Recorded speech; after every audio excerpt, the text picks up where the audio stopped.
CAA പ്രക്ഷോഭ കേസുകൾ പിൻവലിച്ച മുഖ്യമന്ത്രിയുടെ നടപടി തെരഞ്ഞെടുപ്പ് ചട്ടലംഘനമാണെന്ന് BJP സംസ്ഥാന അധ്യക്ഷൻ കെ സുരേന്ദ്രൻ. തെരഞ്ഞെടുപ്പ് കമ്മീഷനെ ഇക്കാര്യം ബോധ്യപ്പെടുത്തി നടപടി ആവശ്യപ്പെടുമെന്നും സുരേന്ദ്രൻ പ്രതികരിച്ചു. CAAക്കെതിരായ മുഖ്യമന്ത്രിയുടെ പ്രചാരണം സാമുദായിക ധ്രുവീകരണം ലക്ഷ്യം വെച്ചുകൊണ്ടാണെന്നും സുരേന്ദ്രൻ പറഞ്ഞു.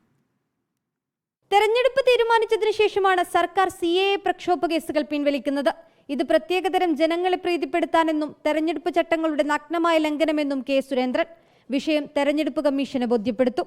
തെരഞ്ഞെടുപ്പ് പ്രഖ്യാപിച്ചതിന് ശേഷം ഇത്തരം പ്രഖ്യാപനങ്ങൾ നടത്തുന്നത് തെരഞ്ഞെടുപ്പ് ചട്ടങ്ങളുടെ ലംഘനമാണെന്ന് അറിഞ്ഞുകൊണ്ട് തന്നെയാണ് മുഖ്യമന്ത്രി ഇത്തരത്തിലുള്ള ഒരു നീക്കം നടത്തിയിരിക്കുന്നത്.